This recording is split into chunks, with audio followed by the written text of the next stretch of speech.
Hello? Hello? Hi. There we go.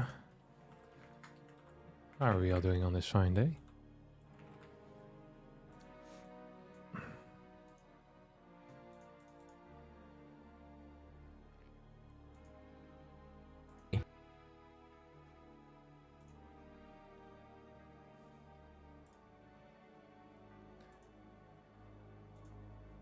I'm doing phenomenal. Thanks for asking.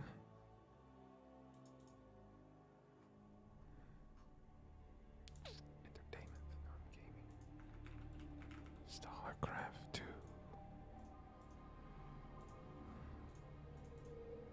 Hey, what's up, Neptune? Greetings, Gemini. How you doing, buddy? You're casting tomorrow, right, Gemini? So, did I see that correctly? You're casting GSL tomorrow, right? Yeah? Oh, that's cool. I like that.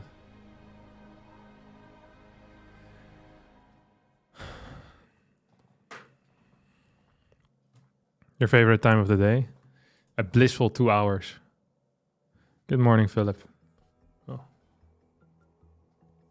Nose is dirty. Hate to see it. Let me check the mirror.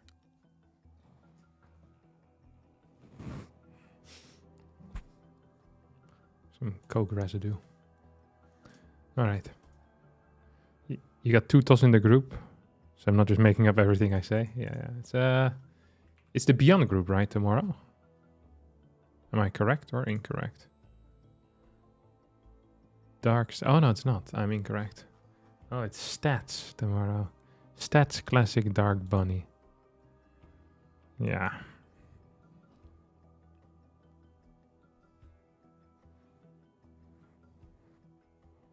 What's your routine like? Well, Felicia, let me tell you. My routine is very simple. I wake up, I play StarCraft, then I stream, I play some more StarCraft, go to bed. Usually I play Overcooked as well at some point. Are we playing Fortnite? No. No Fortnite. Not a huge Fortnite fan, to be honest. Not a huge Fortnite fan. Not a huge Fortnite fan at all. Will you be watching the Star Wars 11 Korean qualifiers? Ooh.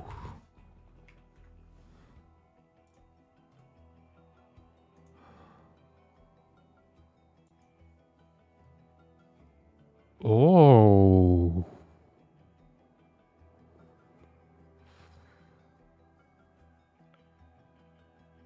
Oh.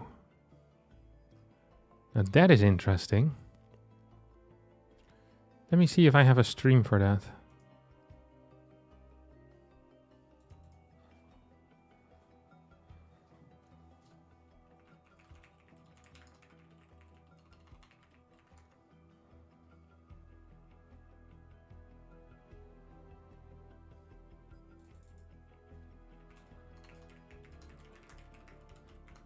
Acknowledge me and thanks for the content, Matt. Thanks, buddy. Thank you, Anal Disco. Oh, well, we have a choice then.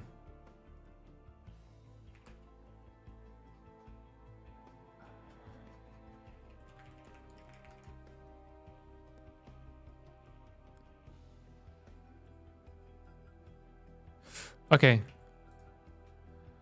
Friends, we have 2 choices. We can either stream the qualifier, the Korean qualifier for the Stars War, which is starting in 2 minutes, or we can play some ladder.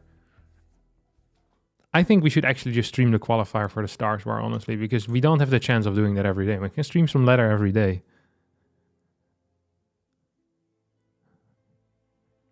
Qualifier would be sick. Yeah, and it's rare we get to see some nice Korean games as well.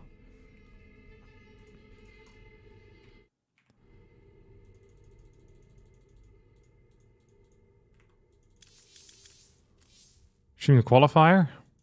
Play cheese on the ladder. Has the tilting started? It hasn't yet, but we might be doing something else. Okay. Holy crap, there's quite a few people here. We'll do that. Who's playing Hearthstone? Okay, wait, let me change the title. Korean STARSWAR Qualifier. I don't know who's playing yet. I'm gonna figure it out in 3 seconds from now. 3. Okay, 5 more seconds from now. 5, 4, 3, 2, 1. Classic, Maru, Cure, Bunny, Solar, DRG, Nightmare Creator, BYUN, Gumiho, Shin, Hero, Ryung. Okay, this is a no-brainer. Dark stats. We're absolutely watching this. No shot we're doing anything else today. Nice try. Holy crap, that's not even going to be close. What do we start with, though? Cure Bunny is a TVT. Classic DRG would be good. Nightmare Creator PvP. Dark stats, I guess. Watch the qualifier. This way we'll get to see some actual good gameplay. Here it up. Well done, buddy. I'm proud of you. You got it in there. You managed to voice your opinion and managed to ruin good old Hearthstone's day as well. All right. I'll fantastic. Gotta love it. I sent the bracket, I think. Oh, they changed some of the bracket stuff. Ooh. Okay, now we have DRG Creator all of a sudden. Solar versus Bunny. Hero versus Lunacy. I never heard of this, dude. I think DRG Creator would be best.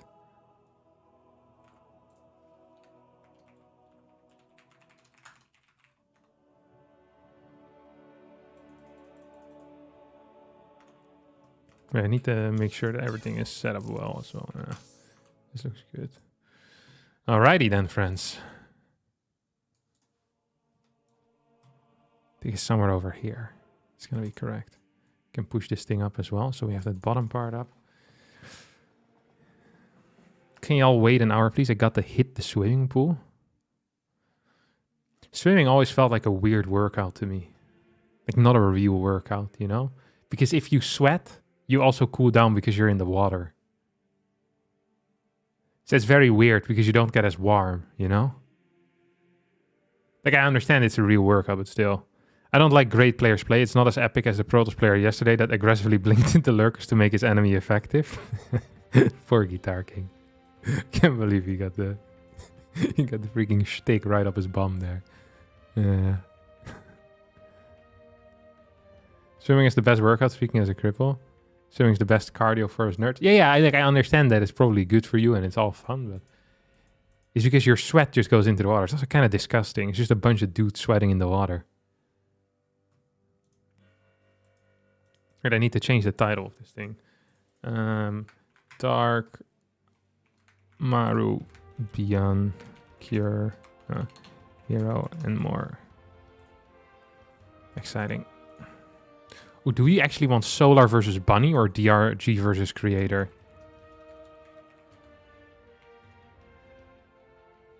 Quick, tell me in the chat. Solar Bunny or DRG Creator?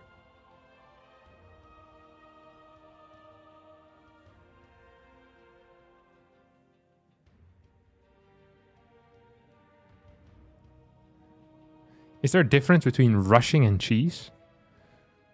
Sure. Solar DRG, Solar Bunny DRG Creator. I feel like most people want DRG Creator. Most people. We'll be going for that most likely. What was the question again? Oh, rushing cheese. So you have rushing, all-ins, and cheese. These are the three definitions. And most commonly, they're used that rushing is just getting something out really fast. So a Zergling rush would most of the time be getting links out at an extremely fast timing, or just attacking with a lot of links. Or an Oracle rush would be getting the Oracle out as fast as possible. It doesn't necessarily mean so much a timing or an all-in. Sometimes it just means that that particular unit that you mentioned before the word rush comes out first. Then an all-in means that there's no real real recovery from it often. But an all-in can... I think an all-in is often less reliant on opponent mistakes than a cheese is. So a cheese, to me, feels like something that technically shouldn't really work, but it works because the defender makes a mistake. While with all-ins, some all-ins just beat certain build orders, right? It's not really... So if, for example, if someone is opening with a 4 oracles into glaives or something, or 3 oracles into glaives, and then the Zerg goes for a Queen Roach attack with Overlord pooping, that is an all-in. Like, you need to deal a lot of damage for it to be worth it as the Zerg. But it's also an all-in that most likely is going to work based on the build order. Like, defender can still defend better or worse, but I feel like that often is the difference between an all-in and a cheese. A cheese is really reliant on the opponent making big mistakes. Do you think there's a benefit for Protoss or Terran players to learn playstyle from Zero, or do you think it's mostly Zerg-related stuff? Yeah, mostly Zerg-related stuff, really. There's not that much to learn from Zero if you're a TOS. At least not that I'm aware.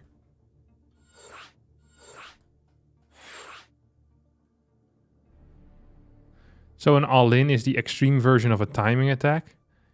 A timing attack often is just relying on the attack becoming better due to a certain upgrade finishing. Although I feel like timing attacks, that word isn't used so much anymore. Because nowadays, when instead of saying a timing attack, you just call either the amount of production. Most of the time, so for example, a 3 racks of Terran with like stim and combat shield, we don't really call it a timing attack. We just call it a 3 racks, but like it is a timing attack. But I think timing attack just isn't used so much as a term anymore. And like 4-gate blink is technically a blink plus prism timing attack, I guess. Like when both of these things are there, you have a bit of a power spike.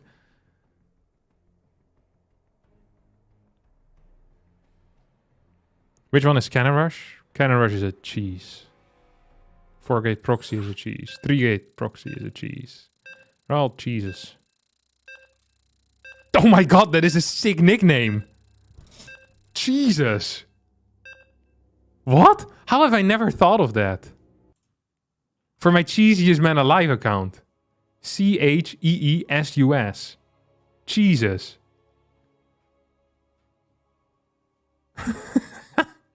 What the hell? Action cheeses.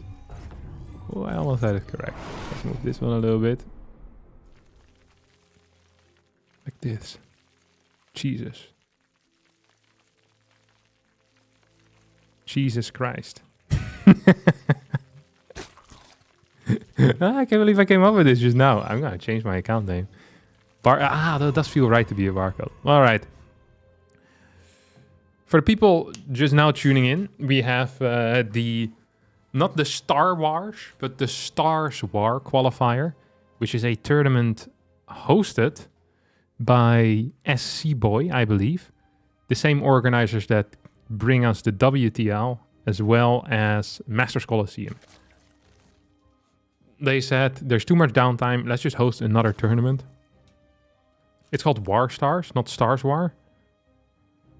Well, whatever it's called, we're gonna have a blast here. And it starts with Creator versus DRG. Best of 3.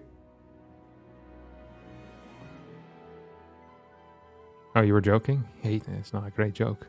Just tricked me. Unbelievable. DRG versus Creator. Now, I personally like watching Creator play. Because he plays a little bit different. He is just... He uses a different style. I'm not quite sure how to explain the way that he plays. You know what Creator's, unironically, his biggest skill is? It's just sitting just outside of your creep and doing nothing. He's really good at that.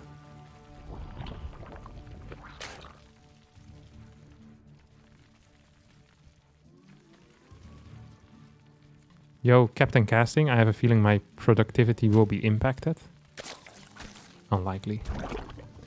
What's better, the Stalker or the Dragoon? I have no clue. I've never played much Brood War. I remember building Dragoons though.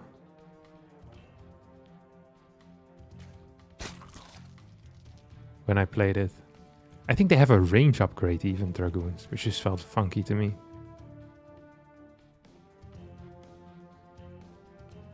Like, something that I feel like Creator often does is that he just sits on the edge of creep and then sends like 4 units forward to clear creep, and then he moves his entire army forward a little bit. And then he just continues that until he wins the game.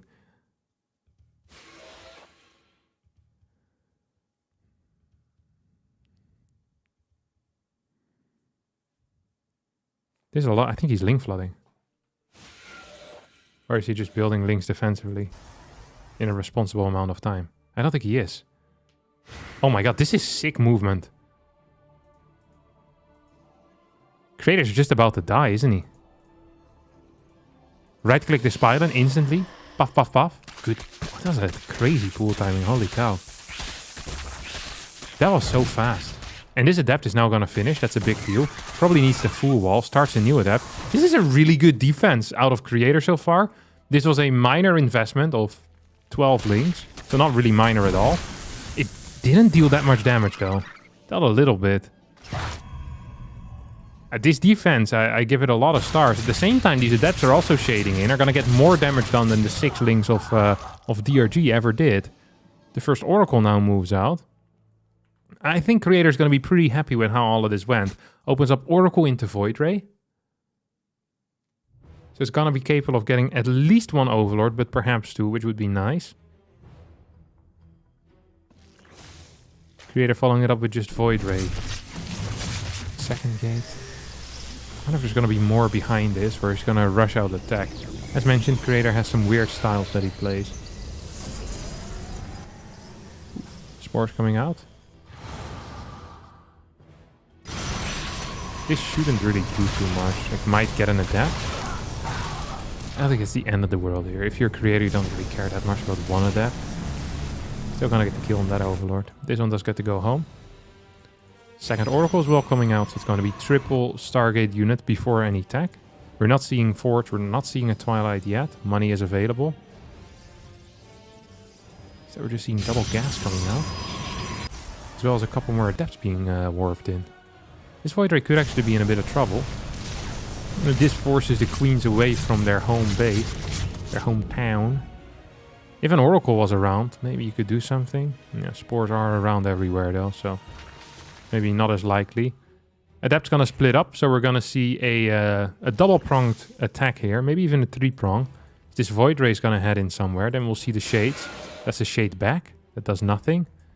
This is not gonna shade in forward either for some reasons. The double Oracle comes in, just a single Queen plus Spore is going to deal with it. Quick pull away of the drones. Nice play out of DRG. Got quite a bit in workers. Now it's going to lose a couple of drones, 3 to be exact. Single Queen's not enough to hold them back there if it's not entirely in position. These Queens are so far forward. You almost feel that this is going to be a Queen Walk, but based on the build order that we're seeing, we know it's not a Queen Walk. But they're so far out. Like, I'd be a bit afraid if I were Creator. I would go, oh, it's kind of weird, isn't it? Fast Robo, Twilight Council. Twilight Council post-Robo is, once again, just an odd play. Double Adepts in the natural dealing good damage. The ones at the third did get stopped. No link split here whatsoever out of DRG, who's just dealing with the threats 1 by 1. Very systematic fashion, but does end up losing quite a few workers. And a full pull away here on the third as well. We have the quick Robo Bay coming out. Second Robo as well. So this is most likely going to be some serious 3-base pressure. It is extremely unlikely that this is going to be anything but a dedicated 3-base attack. That doesn't mean we won't see a fort, but if there will be a fort, most likely it will be late. And most likely it will be kind of as an afterthought. The main thing here, the main attraction, is going to be the 3-base push. It's a little bit like being in the, you know, the pre-show for someone. Like, no one really goes there for the pre-show. Most of the time, at least. Not that I'm aware. Maybe there are some people that do it, but I don't think so. Seems like a wild push out as well. Needs to be really careful, because if you lose the sentries, your Colossus push becomes a whole lot worse. We don't lose anything. Do have to use double force field.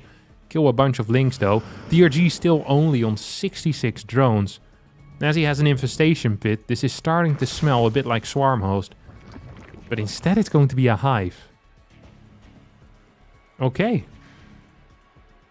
DRG insta-taking 8 gas as well. Has scouted nothing. Wow. It has like no drones. It's insanely low worker count. So this is a very late fort base here. Went down at 720 in game. Worker production is slow. Not even that steady, just slow. Battery plus cannon is being added in. We have Colossus and Disruptors being built. First 2 Colossus are out. And now I'm really curious how Creator is going to move around. Usually he's the type of guy that just sits around and waits until he's maxed and then starts making plays. But I feel like with double Robo, maybe you want to do something a bit quicker. Doesn't seem to be the case.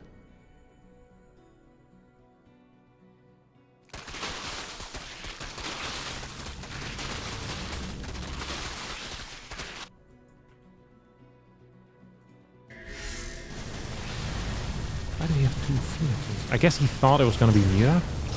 Because he scouted the quick 8 gas, I guess. And then only after scouted the hive. So he got tricked. DRG is on 71 workers. This is not good play. Like, this is just not good play. He's insanely low on the worker count. He's down in supply versus a Protoss player, which is never good. So really the only thing he's going to have is a lurker timing with Vipers. If he loses any fight ever, he just loses the game. Even losing like 5 or 6 units for free could practically lose him the game here. Like, I have a really difficult time, honestly, seeing DRG win. There's just nothing here.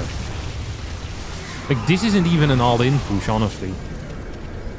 Like, Creator has a fort base, which actually is mining more than I anticipated. He has, what, 8 gateways, 8 gateways, 2 more on the way, plus 2 is about to finish up. All this creep is disappearing. Like, every trade at this point for Creator is just going to be a very good one. Because these lurkers in low numbers really suck. Until the Vipers pop out with energy, which they should have by now. And Creator is just going to bully DRG. And there's no teacher to step in. Disruptor shot comes out. It's actually going to try and commit here. That feels like a mistake, and one of the only ways you can take a bad fight. But even containing your opponent here on 4 bases is going to have such a bad effect on the outcome of this game from DRG's perspective. Couple of Zealots running in towards the fort base right now. Here comes the scout on the Vipers. Pulls in the first Colossus as well. Good blinding cloud on top of it. This is theoretically a terrible fight here for Creator because everything went wrong, but his army is so big that it doesn't even matter. That's how far down DRG was. This was not a good performance at all. Creator just walked over him. Really, like, not close at all. Like, it's a different skill bracket here altogether. This was not a good look for DRG. Low worker count. He just had nothing. Surprising. I always kind of rate DRG, but this was a bad performance. He had a lot of time to drone, it felt like. He never scouted what his opponent was doing. Got the right call on what his opponent was doing by rushing Hive and Lurkers. I think that's generally a good response against this type of style. But if you're just constantly down 10 workers, it doesn't feel like it really matters what your unit set is. In my mind, at least. This is what we call a non-epic game. Yeah. Truly. Should have played Solar Bunny. I can still swim. Nah, I don't want to switch. I want to finish it. Switching right now would be rude to the players, you know? This is like ordering a dish in a restaurant, and then when you realize you don't like the dish, is sending it back. But there's nothing really wrong with the dish, you know? The dish is exactly as promised. It's like ordering lobster when you don't like lobster. It's like, well, you can't really send it back then, can you? Well, you can, but it makes you a dick. Is this best of 3 or best of 5? This is best of 3. You didn't even try Ling Run By. I think usually... usually, when you're going for heavy range upgrades, it is quite uncommon to see Ling Run Bys. And the lower the eco, the less likely it is to see him, right? So, it's not entirely uncommon. Because zero links, they get killed by everything. They lose to cannons, they lose to zealots with any amount of upgrades. If you send food back to the kitchen, don't expect to eat anything after that. Yeah. True. Side Delta, is it better for Zerg or for Toss?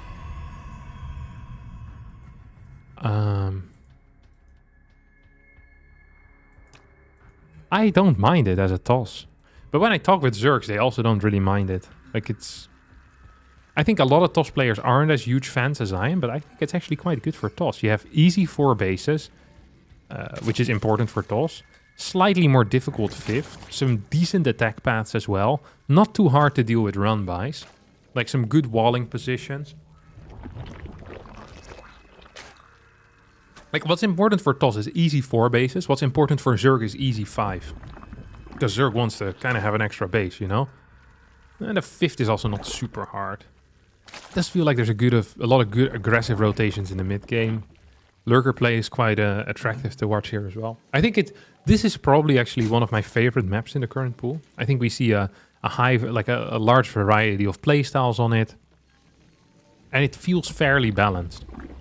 But usually when I feel like a map is balanced, it's usually Toss favored. Because if I'm happy with it, then, you know, it's probably good for my race. But when I talk with other Tosses, I don't think they like it that much. I think it's good, though. I really think it's good. Did you watch Dark versus Max Specs from ESL NA? I did not see that.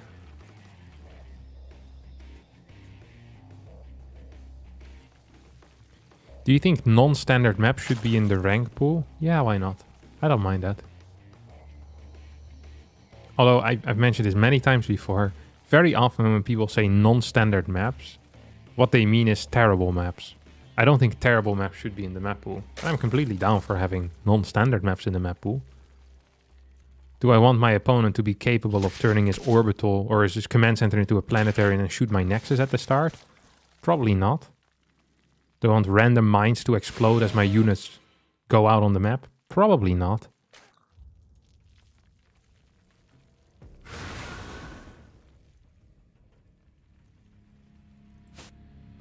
Radhuset Station is kind of non-standard. Yeah, but it's also a bad map. You see? Why is Radhuset Station a bad map? It's because nothing happens for the first 8 or 9 minutes. Because the camping is way too strong. So it's a bad map because there's just no interactions. This is like drawing a wall through the middle of the map. It would have had the same effect where before you can reach your opponent, like it just provides extremely boring gameplay, which I think most people don't really like.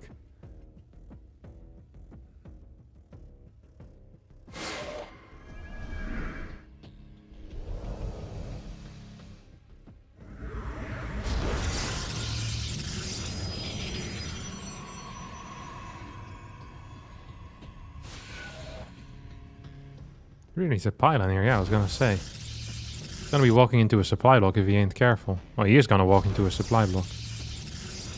Even if he is careful now. 52 out of 54, and he wants this Oracle to start.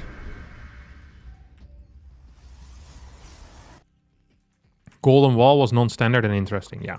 This is my favorite example of one of the maps where... Because it's so often said that pro gamers don't like non-standard maps. But I think universally, Golden Wall is a very well-liked map by pro gamers.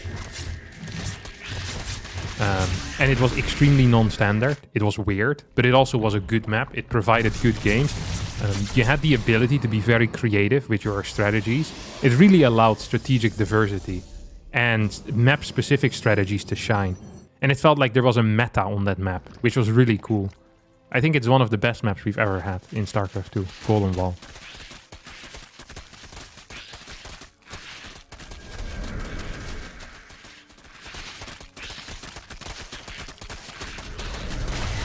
Oracle should be 2 supply. Yes. Now that's a change I could get behind. Okay, this is a much more standard approach here to this matchup, which is going to be, well, actually it works in a sentry. Let's scratch the standard approach.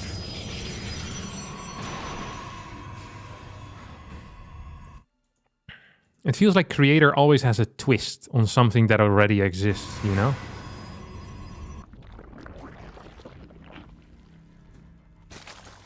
Just does things a little bit different than the other boys.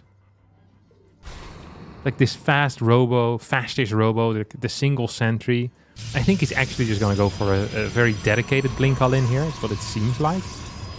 Big giveaway is the fact that he just added 6 gateways. So it's not the hardest read to make. Typical triple oracle, hasn't been scouted yet. Killed 2 workers total so far, but wasted a lot of energy. Like a lot of energy. A bit of a 5-6 overlord. Oh, I actually think that this is great for DRG, as long as DRG doesn't attack. The player that's about to attack first is going to get a not so neat surprise. So it's really important that DRG scouts what's going on. And what are the clues that DRG can get? Well, first of all, like any other Zerg, he could send in an Overseer to scout. He could also check gases. If he sees no fort base and just 5 gases total, that is such a big tell here. As well as the sentry count is a big tell. If DRG stays home, defends his fort base, this should be an easy peasy defense.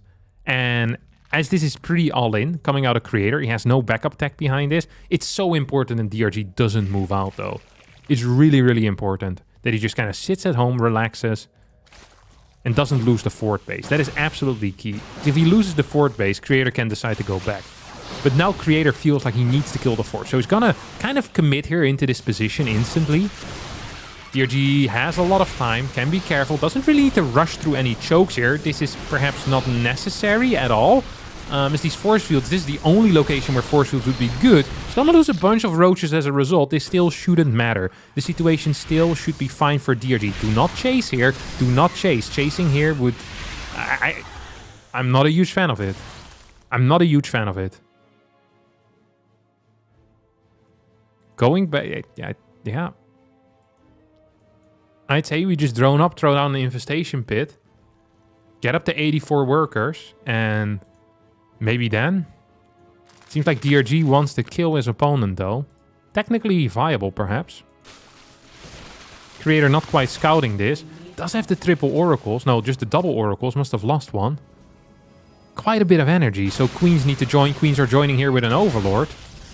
I mean, there's so many batteries. There's 2 batteries already. There's a cannon in the back. This is an okay-ish setup. Oracle's gonna show up here right now. If this Overlord goes down, if these queens don't survive, that could be a big deal. It does feel like DRG is just kind of breaking through, though. We do still have 8 gateways. I think theoretically you shouldn't be capable of dying here as Creator, but just because the theory tells you something doesn't mean it's necessarily true. DRG is just gonna walk on over and apparently win the game.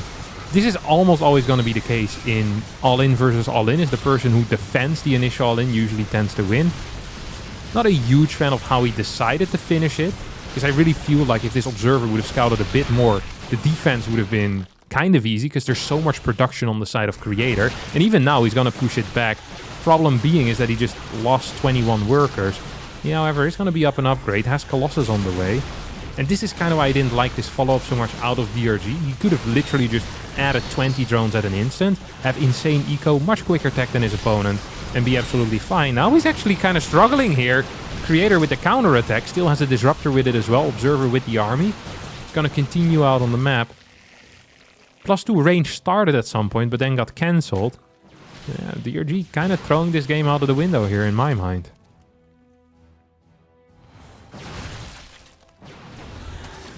Oh, baby! That was a big hit, but the Disruptor will die. Do we still have any Oracles remaining? No Oracles remaining. That means the Ravagers will be quite powerful. The first Colossus shows up as well. +2 has now finished for these Stalkers. I don't actually think DRG can do anything here. He's continuing to send in more and more Lynx and Roaches. Just holding down that R button. That's not gonna work here, I don't think so. Good control out of Creator. Realize he wants to be out on the map to trade early. He can always blink back. There's not enough links to go for a full surround. So he's basically just getting 3 clears over here. Gets another, I think that was 2 Ravagers he just got there. These links are trying to chase. That's an absolutely wild recall. I guess a couple of roaches in the natural. It's going to kill his fort base actually as a result. Nice multitasking by DRG while Creator doesn't really respond properly at all. Way too many Stalkers going there, and this fort base will fall. DRG, however, continues to just fight and move forward. +2 attack, don't forget that. Terrible super battery here, way too far forward. Gets sniped instantly. I just don't really think it matters very much. As, yeah, there's just simply too many units here for Creator. The tech is too powerful. I'd love to see thermal lens being researched as well. We're not quite seeing it yet. But this game feels very over as DRG just has one gear. Let's go.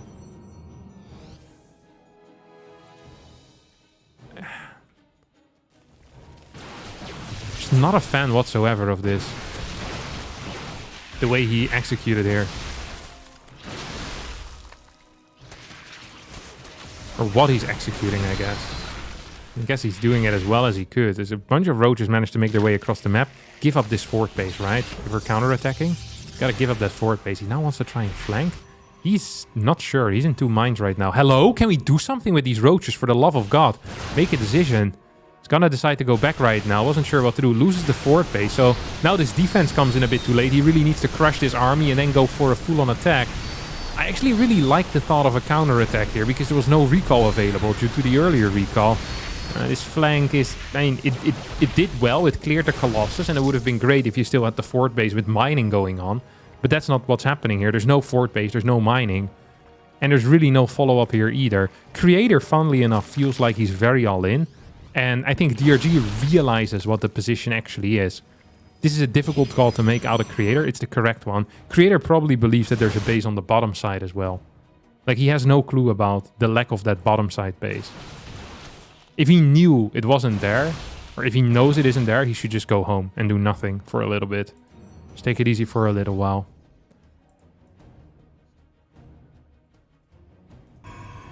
Nexus here at the top. Very important. Would love to see a couple more workers. +2 now starts. It's funny because it still feels like it's too late for DRG to start an infestation pit now. It's like a transition almost feels impossible at this point. Like, you know you're gonna get attacked before you get Vipers out, so you'd rather just stay on this crap army, but if you stay on the crap army, eventually when your opponent maxes out, you're also dead. Either way, you're fighting a maxed army with a maxed army that is worse. So you might as well try to get to the Vipers, because if you accidentally get there and maybe you get some nice counterattacks in, you actually have a unit that does something. Like, either way, you'll need to win a lot of time, and now DRG is winning time for nothing, right? Like, what is the grand plan here? Is that I'm gonna stall this game so long until we're both maxed out. Like, that's always gonna be the kind of the end station here. New food?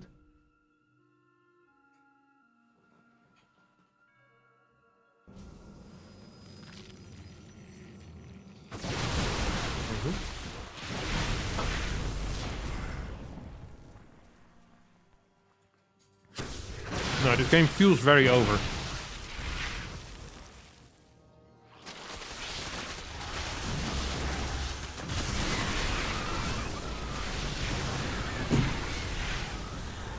Right, I just don't understand this at all. Because DRG honestly is moving very nice. It's over for who? I mean, DRG is just dead. He's never gonna win a fight. It's just not possible. Like, roaches are great in low numbers, but they're not. He has worse eco, he has worse tech, so it's impossible for him to win the longer the game goes.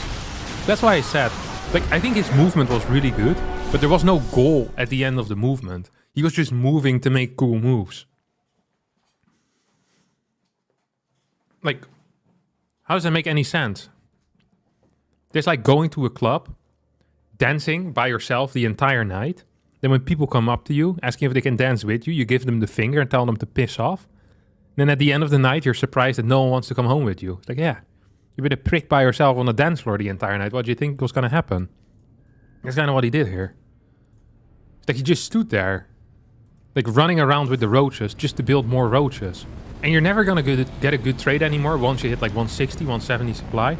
It's impossible against Stalker Colossus with pure Road Ravager. Because you have a range disadvantage, you need to attack into it, but you don't want to attack into it. Because they can just kite you forever. He just likes to dance. Yeah, that's fine. If you don't want to win, just like moving with roaches, and congratulations. You moved roaches around for a bit. Should have attacked into Infestation Pit at some point. First attack I think also was a mistake already.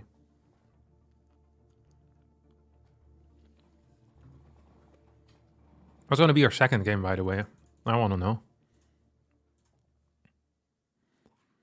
know.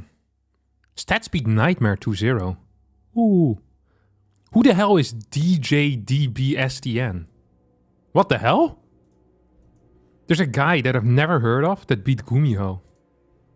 Who's that? Oh, it's Sue. DJDBSTN. Maru versus Creator? Do we just do Maru versus Creator then?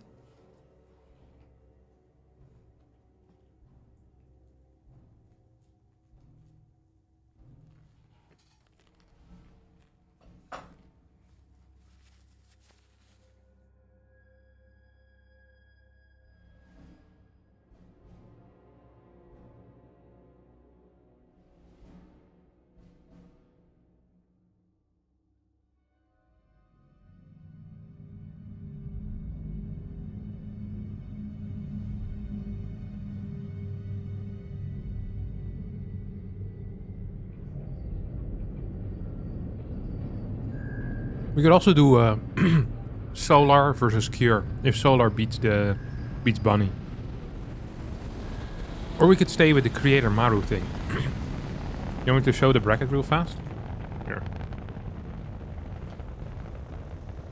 You guys can really make the calls. I don't care too much about what we watch. I just hope for good games. Good games for the fans. Hello? Go up? Okay, there we go. So Maru versus Creator up here. And then we can follow it into Shin, into qualifying match. Cure Ryung, so Cure Solar. I kind of want to do BYUN stats, which it's going to be eventually. Or we could go Hero Su, which is already a qualifying match. I think they started already. So in my mind, the ultimate path here is Maru Creator, Maru versus Shin, and then we do BYUN versus Stats. But if this series goes long, we hop over to BYUN versus Stats. Because I think that's more attractive. Mr. Harstem, I just got back into StarCraft 2 about 1 month ago. I was a master player 4 years ago, but now I'm stuck in Diamond 1. Can't break through. Has everyone gotten a lot better at this game? I think so. Yeah. It's difficult. StarCraft's always been difficult. Oh, they already hosted the game. God, these guys are fast these days, huh?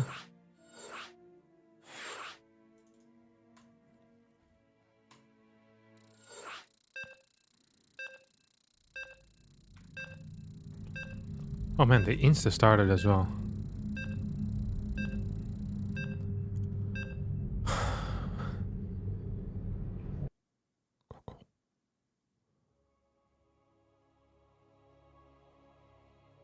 Hero versus Su? I don't think it's going to be an interesting game at all. Hero versus Su. You think there's going to be a Maru blowout? What does that mean? That Maru wins easily or that Creator wins easily? I don't know. I don't know what the term blowout means. Best of 3.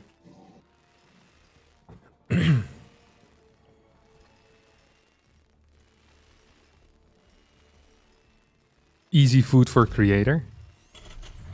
Really? Actually curious how Creator plays in this matchup. If I were to guess, he either builds Storm or he builds Colossus. Creator is a tech type of guy, you know?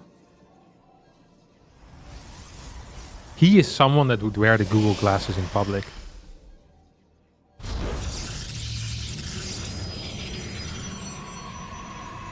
I always feel like Hero can 3-0 anybody, but I'm never surprised if he gets 0-3'd. Yeah.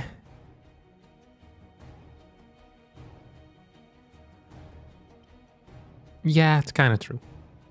03 is kind of rough. I don't see that a whole lot with Hero. I think Creator didn't exactly play amazing versus DRG. I think DRG just didn't play too well. I think Maru will win easily. Different matchup though, don't forget that. Different matchup.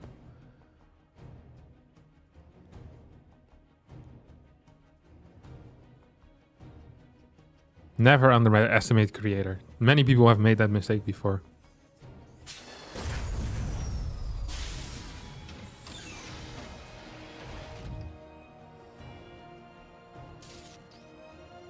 $137 is the timing you really want to be there.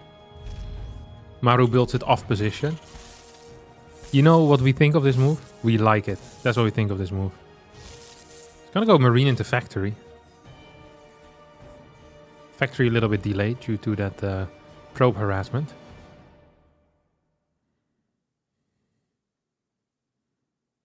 You normally watch videos on 2x speed. This feels so slow.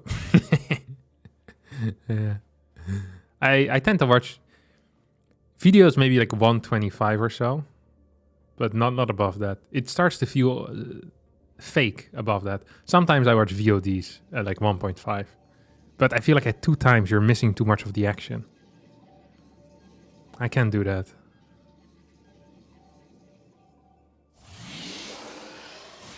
What the hell is he doing? Gonna be a Twilight, isn't it? Yeah.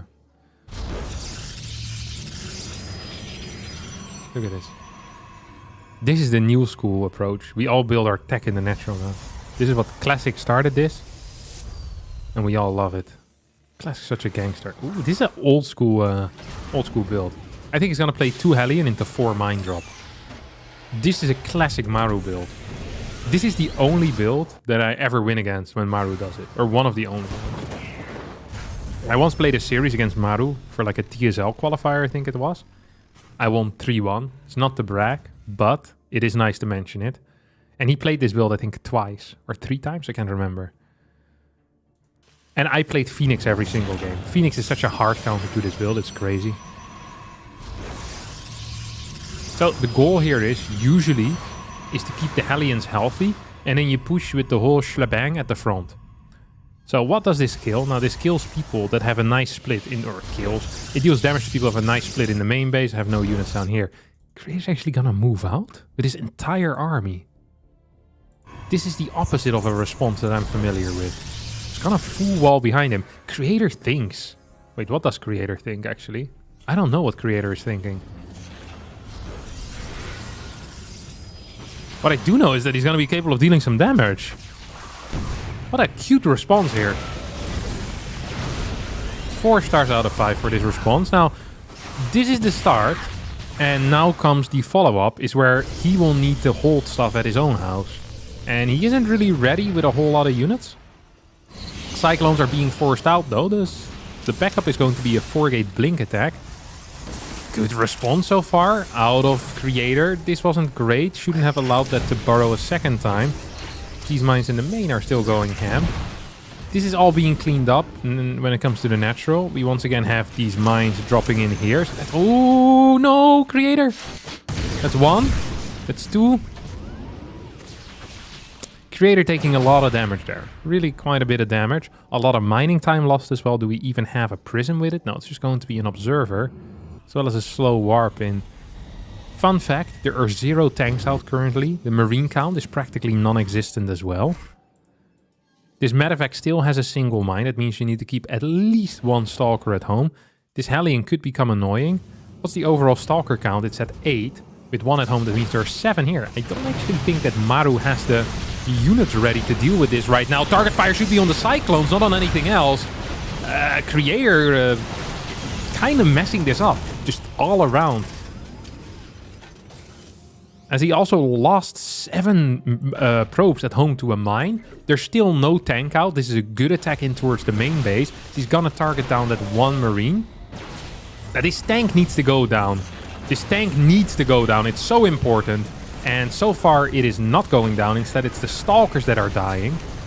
Interesting blink away. Zealots on the low ground, dishing out quite some damage. It is, what? It's like 5 marines and then the 1 tank. Tank gets blinked upon. Loses 3-4 Stalkers practically instantly. 6 SCVs have gone down. No worker production behind this at all. 500 minerals in the bank. Not the greatest macro here out of Creator, but his control on these units is probably gonna be good enough, at least until the next tank is out. 45 supply to 57. We're gonna see a lift on this base, which is a serious issue. As if these depots all fall for free, that would not be good. That would not be good at all. Stalker gets to escape. We're gonna need to wait for a second tank before we can take the low ground. Maru is gonna try to cheese the low ground.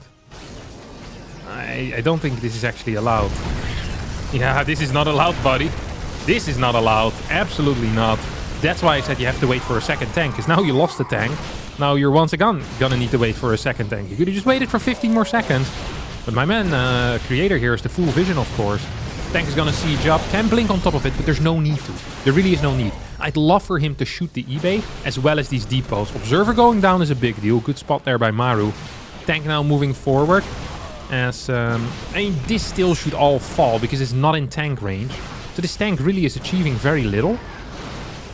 And it's really exposing itself quite a bit. A single adept here could get vision on the high ground. Deal a lot of damage. Creator in a phenomenal spot here. He's going to be taking out Maru. Unless he makes a massive mess up. Blinking into Stim and 2 tanks could be one of these mess ups. Absolutely. That could be something that goes horribly wrong here. I'd love to see another Observer, by the way. I think that would be a good call. Observer, 2 gas type of play, I think would be phenomenal. 38 workers right now to 30. As the Prism is going to make its way in towards the main base, we're going to go up to 6 gates. I think just 8 gate, boom, boom, boom. And we're good. The fact that this gets spotted is a big deal. This was a potential way of coming back into the game here for Maru. That's now being denied. Prism, however, will fall. We'll need to recall this. It's going to lose, I think, majority. Yeah, 3 out of the 4 Stalkers go down. Prism stays alive, which is nice and kind of a big deal. Minor mess up out of Creator, especially given the fact that these tanks were pretty much by themselves. Maybe he could have done something there at the same time. Hard to say, though. Dark Shrine gets constructed as well.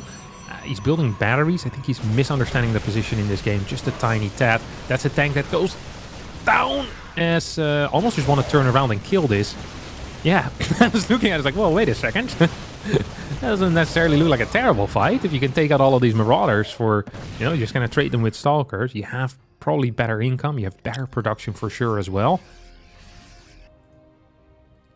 I think if you just go up to 8 gateways, or even with 6 gates, this technically should be fine. Combat Shield has finished up right now. That means that these Marines are going to be much, much better. I love this little Stalker here on the far right. I mean, DTs can end this game. A Zealot push can end this game. Really anything at this point can end the game. And there's really not so much that Maru can do that can end the game. I think a drop that goes unspotted could go very hard. But, I mean, that's not really what's happening here. This push is going to get found out instantly. Let's see who responds quicker. It was indeed Creator who with a slightly faster response there, I believe. As he's going to get a better trade here as well. Now, if this Prism rotates a bit to the right side and maybe gets these DT Warpins in, it's fairly over. SCV's being pulled off the line. There's really no scans available either. How does he know? Oh, he spots it with an Observer. Phenomenal Observer here. We got triple batteries on the way. I think this is a prime time for DTs. They're not being built quite yet. Attacking into this is a mistake. You just want to force the siege up and then go back into battery range. Might even want to give up this base because you know you're counter-attacking here. No reason to attack into this yet. Super battery does get activated. Here come the individual DTs. They start slashing. They start slicing and they're taking out a lot of these units. Here comes the collapse on top of this army. Pretty poor engagement so far, but this DT is putting in serious work. 6 kills on this bad boy so far. Tank is gonna get sliced and diced. Here comes the 1 scan. Still pretty big army supply for Maru, but this doesn't feel like a realistic story. It absolutely doesn't. DT over here and 1 DT at home. GG gets called. Creator wins game number 1 against Maru. And that means if Maru loses, I think... Okay, there's 2 open qualifiers. So if he loses this, it's not the end of the world, but... It does show that he's vulnerable.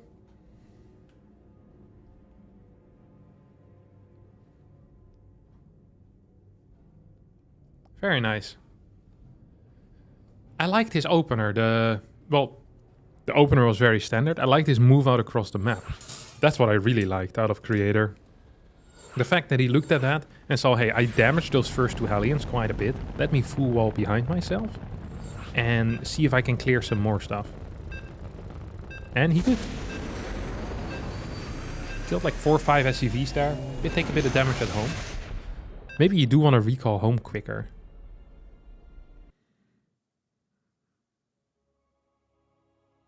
Only TOS has a unit that's always invisible and insta-kills workers. Yeah, well, that's kind of how an asymmetric game works though, isn't it? Is that each race has units that have special abilities that only that race has. No? Like, only Zerg has a unit that locks an entire group of units into place while also dealing splash damage. Could be said as well.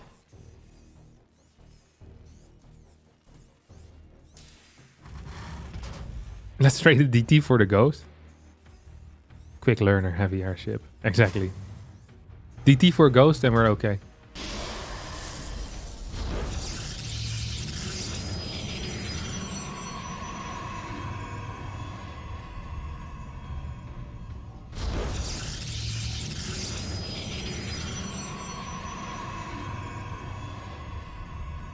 I mean, Ghosts aren't that great against Terran. They would be interesting.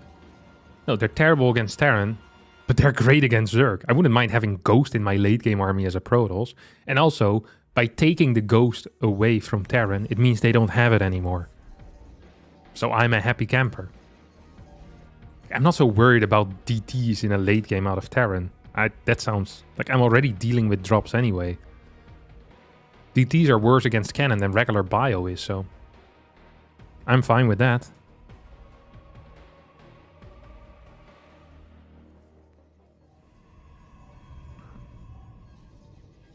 Imagine if the battery would move, multiply your unit production and also attack would be so broken, like the Queen. Yeah, that would be very broken. But then the battery also costs supply. So that's kind of why it's okay.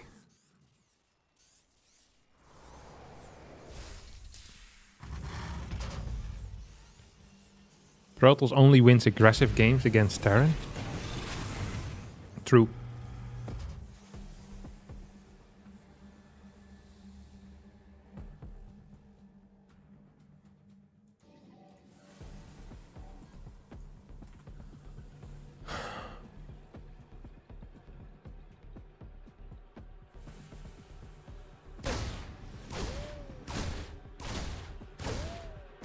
Reactor. Hey, did he play double gas? Reactor, Reaper, High Ground, Starport. He's gonna go for the 6 Marine Mine Drop, isn't he? This is the Maru classic that he goes for when the series isn't going how he wanted to. He brings it back to reality. Oh, there goes Gravity. Creator no-scouted, by the way.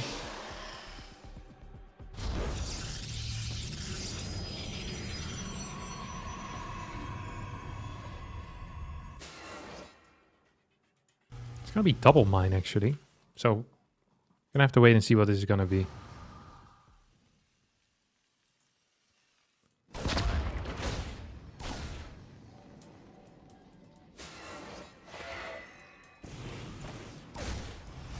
Move aside.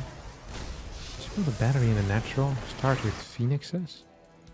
This is a very odd build order, you know that?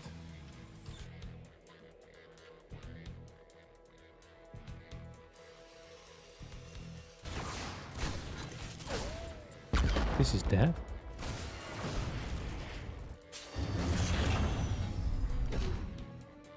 I don't understand at all what this is. I mean, it's gonna be a push, but these 2 mines really ruined the push in my mind.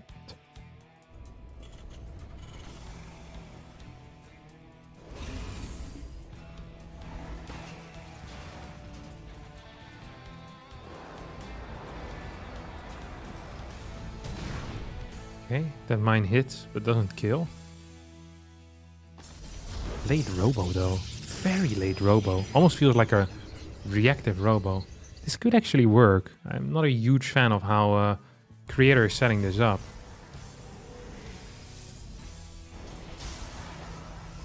This needs to be an Immortal. And needs to be Chronos. You also need to have energy for a super battery, which is currently actually not available. Taking a third base here is a massive blunder. Absolutely. That's Blunder Town. Like, moving here is Blunder Town too. If you lose 1-2 adepts here for free, that's bad. Uh-oh, Phoenix in trouble. Phoenix in trouble. Wee-oh, wee-oh, wee-oh. Okay, this remains fine. The 3 gateways have finished up, so that means Stalker Zealot can be constructed. There's no tank here, so you could technically force your opponent to fight into your battery. Immortal up front. Big shots on the Cyclones. Just Immortal Stalkers, all you really need. Liberator here could complicate things. Good mine shots as well. Phoenixes need to somehow get behind this army, or probably should have been getting behind this army. Stalker falls. Maru is just accidentally winning with this push. Absolutely surreal push as well. Liberator doing a lot of work here, by the way. Really a lot of work. I think what you need is just higher Stalker counts, more Immortals. And these Phoenixes, they need to go around. It feels like, to me, they should be picking up reinforcing units, not pretending like they can do anything really here. The control's okay out of Creator, but this is not going to be good enough. At this point, it's already too late. He has taken too long to clean up this push. And even if he ends up winning this fight, which I think he's just dead, honestly. But even if he were to win this fight, he's just in a crap spot. Creator dies. Maru with a very odd build. I think Creator just kind of unaware of what's happening. He was planning on taking a third against this. Robo was very late. Stalker count too low. Zealot's not contributing anything. I'm a bit in two minds on how I wanted to deal with that. My suggestion is the Colossus into Baby Colossus. Weaker by itself, but you can have more. But losing one wouldn't matter as much. Yeah, I like that. And we call him the Stalker. We make him lose flesh, but we give him the blink ability. What if you could morph 3 Stalkers into a Colossus? You just become like a morphing race, basically. So, out of, like, different units can make robo units. So everything is a gateway unit, really. And then if you have the tech requirements, you can morph them into a robo unit. So an Immortal is like, you need like recipes to build units, basically. You throw them into like a giant proto spot. And then some idiot, like, what's he called? Kel Tuzat. He's a Protoss, right? It's like a Templar. Or the guy with the, what's he called? The DT. Narazu? Saranu? No, what's the famous one? Zeratul. There we go. Zeratul, you know, he says some magic words over it. And then 5 seconds later, boom, a DT pops out. When you put like a Zealot and a Sentry. You put 2 Sentries in there, you get a High Templar. Kel Tuzad is a Necromancer. Yeah, whatever. Pish posh.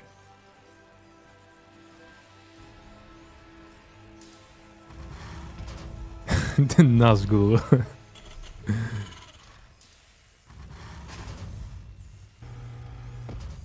What if a bunch of units could transform into a truck? Did you guys ever see the video of the Thor or no? Wait, we can watch a video of the Thor afterwards. Please remind me. Oh, it's 1-1 by the way.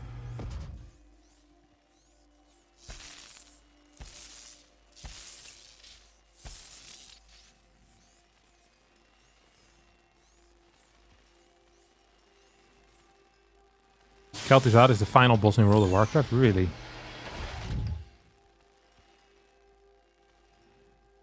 Because an undead Lich Mage, Zeratul is an alien Dark Templar. How can you mistake the names? Like, who cares, really?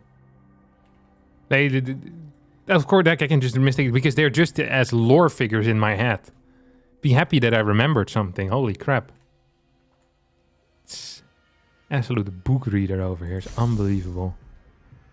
I can smell these World of Warcraft book readers miles away. Always flaming me for not knowing enough about the lore. You've been playing this game for 14 years. How do you not know which one is Tychus and which one is Jim Raynor? It's like, piss off. Who cares? Book readers. Absolutely insane.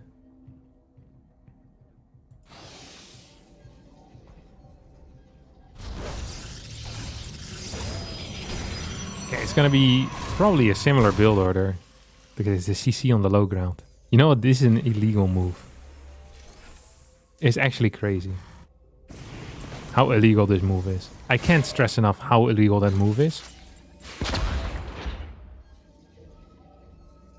Because if the Adept goes across the map, you legit have no units to deal with this. So unless you open up Cyclone, this is illegal. But even if you open up Cyclone, this is illegal. So it's always illegal. It's crazy how freaking Maru is such an illegal player. It is actually maddening to me how illegal this play is. Good lord. Creator is going to be playing some Blink. Has a battery on the low ground.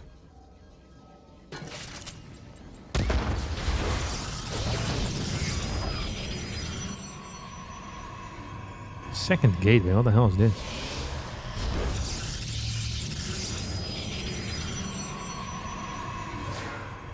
What the hell is this build? So he skipped his second gateway for an entire warp gate cycle. So his first warp in cycle is only going to have a single stalker. So he's down a unit. Well, usually against double gas builds, you want to have more units. So he's really flipping the script here. Which usually is a mistake, because it's really difficult to read the lines of the script upside down. I'm really curious. He got kind of lucky that he's in the right spot, though. If you're not in the right spot and this happens, you're in serious crap. It's gonna kill the medevac if he targets. He didn't target. What? Oh, that worked. Yeah, 4 workers, pish posh. Call it a draw. Okay, this was really bad actually still.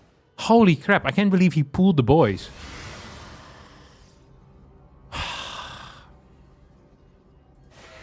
That was not a good defense though. I give this defense 2 stars out of 5. Which is a very low star amount. Because I'm pretty generous with the stars when it comes to dealing with mine drops. Like a 5-star defense is when you lose 2 workers and you kill both mines. Like that's a, you know, that's a realistic 5-star scenario to me. It's long distance mining of 2 gas. This is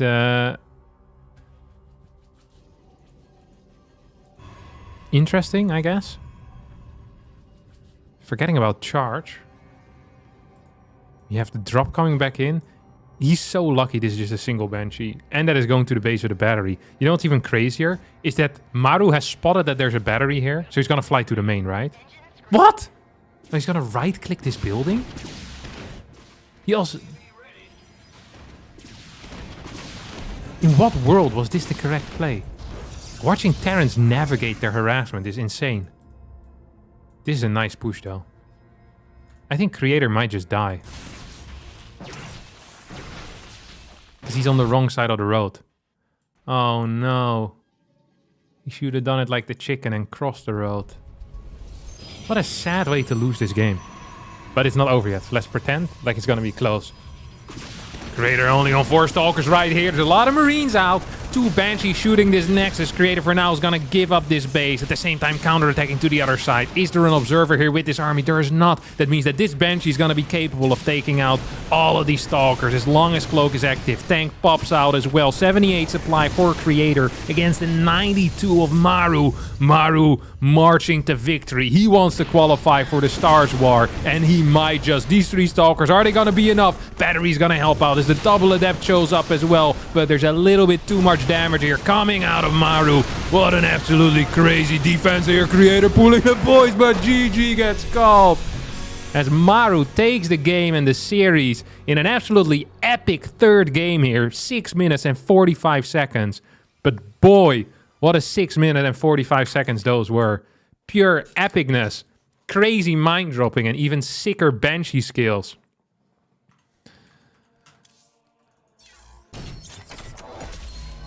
Oh, I thought I was gonna get a thing here. This is like a gold star for that casting. But they just tell me that I still need to play 5 matches.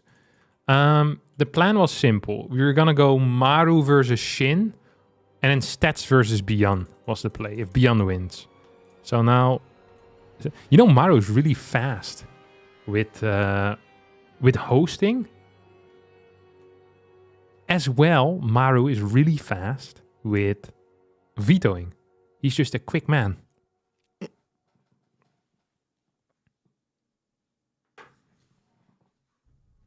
Me too. Me too, my girlfriend as well. What a crazy 6 minutes and 45 seconds that were. Very nice. That made me laugh. Good job, buddy. I'm proud of you. Okay, let me find the Thor Megatron video. How do you think Maru would do at rank roulette? Dude, Sarah was crazy. So I don't judge anyone now. Thor SE2 Megatron. Is that what he's called?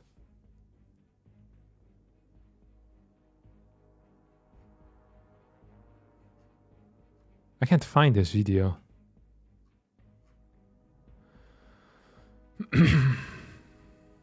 Oh, I found it. Here.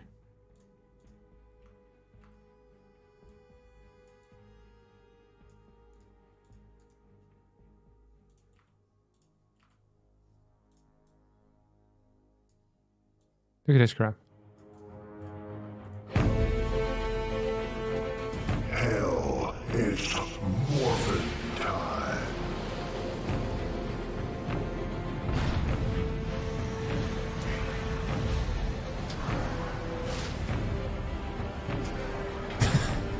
We are more than meets the eye.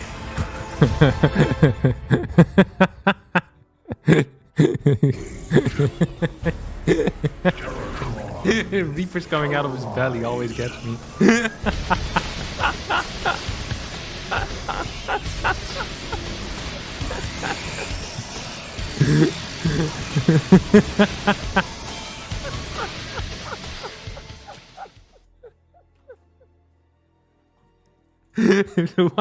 Why would I think that was gonna be a good idea?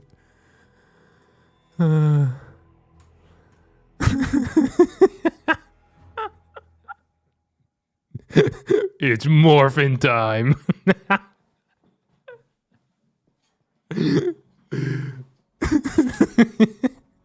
You loved this as a kid? How would this work in your mind? Like a 7,000 HP unit just like freaking vomits out the Reapers from his belly through the act of a C-section, and then has like a buzzsaw on his hand, and it's absolutely mental. It was an April Fool's, really? So much effort into an April Fool's. They used to do April Fool's jokes every single year, Blizzard. That was the thing they did back in the day. Like jokey patches. We knew it was coming. We knew that the jokes were gonna be lame. But at the same time, it's one of these things that you really appreciate. And you start to truly appreciate it when it's done, when it's gone, you know? Because you always knew some idiots were gonna fall for it. I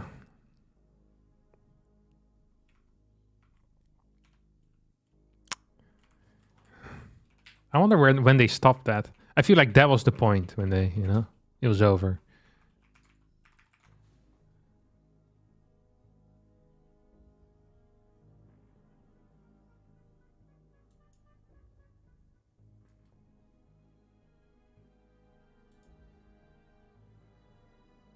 Was the last one 2018?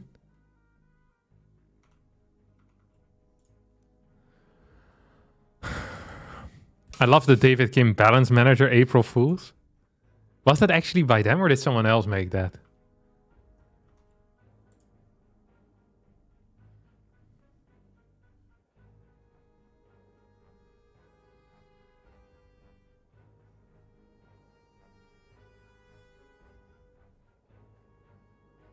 The cake minerals and hats during some seasons. You had the hats was during like the 5-year anniversary or something though.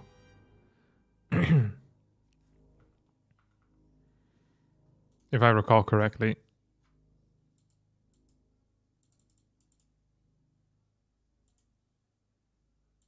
Wait, is this an actual qualifying match? I thought this was an open. This was the open qualifier that doesn't do anything. It qualifies for the closed qualifier, right? Yeah. And then out of this, I think 3 people advance to the main event, which is going to be played offline, which is really cool. Yeah. tight.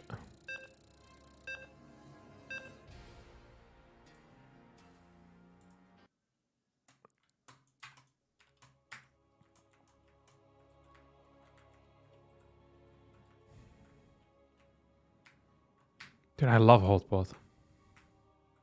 We got one of these hotpot machines ourselves at home now. So sometimes we make the hotpot. Dude, it's so delicious. I love it so much. I don't even know why I like it so much, but it's good. It's high tier. I'm a big hotpot fan. I remember the first time I had proper hotpot, I couldn't move the next day at all because my stomach hurt so much. Just crying from the spice. But there's something valuable in the pain. I think. Wait, what is this SUV doing? Oh, it's a TVZ. For some reason, I was like, what is this idiot doing? He's gonna go downstairs? Who is Shin, by the way? Shin is Ragnarok. Yeah. Shin's banner is amazing. Never seen that. What, this thing? Or what do you mean? Oh. Is it like a slow cooker? No, it's like a pot that has like a divide in the middle. That's really it. And like one of them, then like an induction plate, I guess. Is that what you call it? Induction machine, small one. Put it on. Irene doesn't really like the spicy one so much, but yeah, it's tight. It's not Korean. I think it's Chinese. It's like a pot of boiling soup that you dip food items into. Yeah.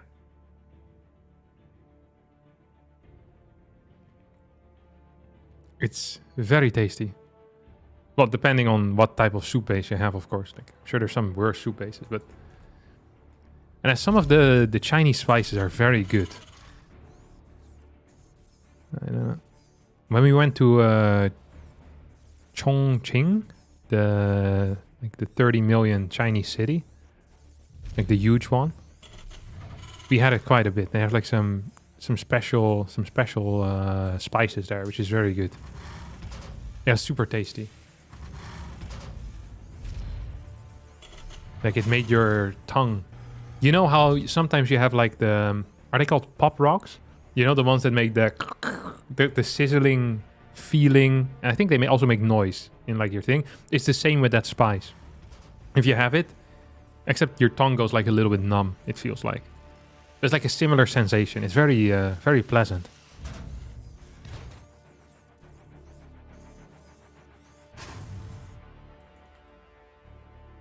It's... I really recommend that. Now, Shin is Ragnarok, guys.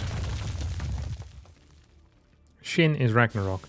Alright, let's take a look here at the games. We have Maru playing a triple CC with... I'm sorry, I actually missed the openers here. I'm not sure if this was a gas first, but it doesn't look like one based on the timing that I'm seeing here. This feels... I'm not actually sure what this is. Maybe Marine Factory is what it was? That feels about correct.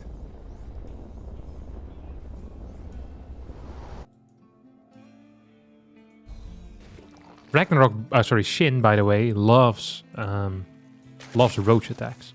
So I'm surprised that after seeing a wall like this, he isn't just straight up going for a roach attack. Maru's been playing a lot of mech lately, but as he opens up with a double eBay right now, I have my sincere doubts that this is going to be mech. Don't forget that these guys played recently in... I can't remember where they played, but I remember them playing. Just last week. Where did I watch them play?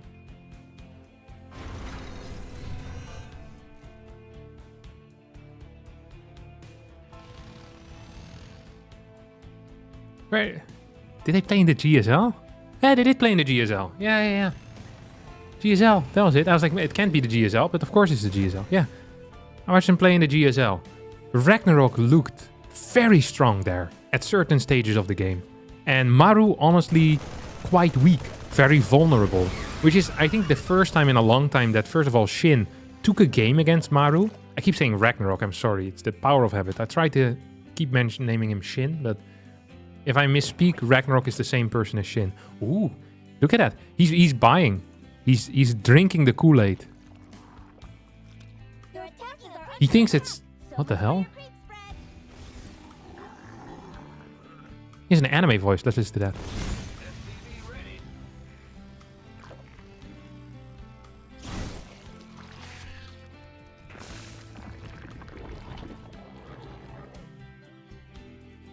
Speak to us, anime.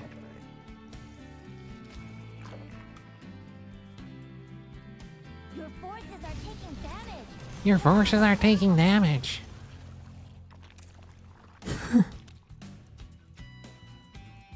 Minus 2 points for Shin because of this. Unbelievable. He's actually gonna roach rush, just a very late one. 49 workers. This could work. Like the Marines are out in the middle of the map. Shin with the surround. And this is going to allow his roaches to move straight across the map. Cyclone needs to get this watchtower. As these links are getting absolutely blasted. Cyclone falls. Pisses off. Look at these roaches go. Did he just spot this? I think he did, right? Yeah. Okay, so how are we going to deal with this? There are currently 3 Marines, 6 Hellions, and 1 Cyclone. So, if Shin micros this even remotely correct, and remotely correct means that these links don't die, you should just win the game. Like, this is an impossible hold. Legitimately impossible hold here for Maru. Maru doesn't have enough supply. He doesn't have any unit. He's single building Marines out of 5 barracks. Factory is gonna fall. It's gonna be supply block as well. The one good thing is that Stim is available. Stim is available as these SCVs are being pulled off the line. Should just clear this bunker in my mind. There we go. It's gonna hit it right on the face. Here come the links from the side. Kind of clumped up. A lot of SCVs do end up falling. This is an okay trade here for Maru, who actually will lose all of his workers. But with 1-1 upgrades, seems to just kind of blast through. Hellion stayed alive, which was important. 2 waves of Marines seemed to be enough. Honestly, an impressive hold out of Maru. It didn't feel like this was going to be so easy. Of course, it did hit quite late, off of 49 workers, rather than off of a lower worker count, which is what we see majority of the time. It is 50 drones versus 44 SCVs, but the 1-1 upgrades are a serious issue. This Ling run-by needs to deal some actual damage. Reactors now being built. That means there's no reinforcements. This Ling run-by could actually win the game. This is it. This is it for Maru. He either needs to go home or he needs to kill his opponent. And right now he's doing neither really. It's gonna kill the combat shields, gonna split up the links. Oh my god. Left the door open with 0 production. Combat shield's gonna get denied. 12 SCVs going down. Maru with the perfect hold into a pretty major blunder here. Also gets everything scouted instantly. Look at that. The 8 Rex has been scouted.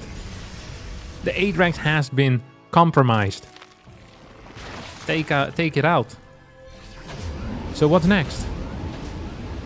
A double drop towards the bottom side. Roach defense here for Shin, who's now up 30 workers.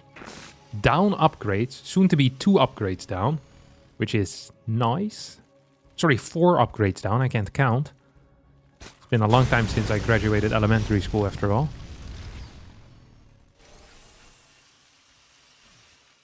Income is 700-800 minerals in favor of Shin, which is a pretty big deal. These fights, however... Oh, there's no combat yet. If combat was here, these Marines would pose a very serious threat. But because there's no combat, this actually is playable. These Hellions need to deal damage. These Hellions need to deal damage, and they are not really going to, I think. They're not really going to. Temporary block here with the Evo Chamber. Quick response out of Ragnarok. Loses a bit of creep. Good defensive setup. 177 supply against 112. A 1-1 Roach timing attack seems to me like it could potentially be lethal here. Because how many tanks do we have? 1. And it's actually... Well, it is defensively here. This drop is so important. Not because it needs to deal damage, but it needs to keep units at home.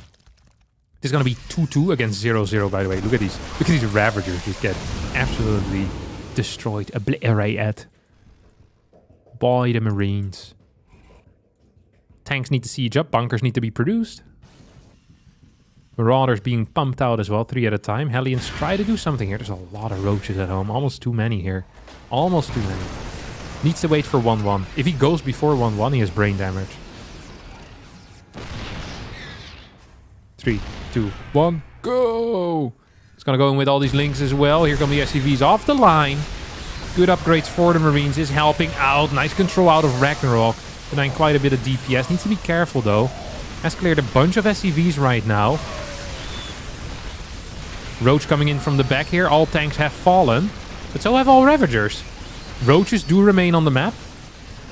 Once again. Actually a very similar type of setup here.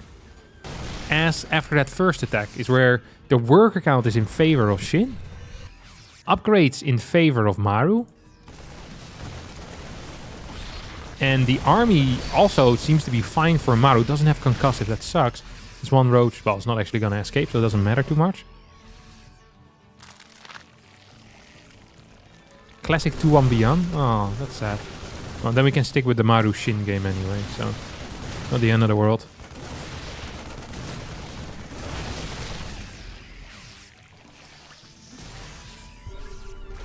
There's no tanks with this push, let's not forget.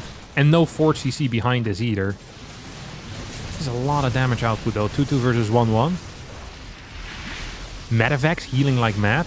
Every stim hurts so much because it takes a lot of HP away from these Marauders, of course. That's the disadvantage of having Marauders in your army. Is that your Medevacs are constantly healing stimmed Marauders rather than healing units that are being damaged during the fight. Like the stim doesn't get healed throughout the fight like it would with Marines.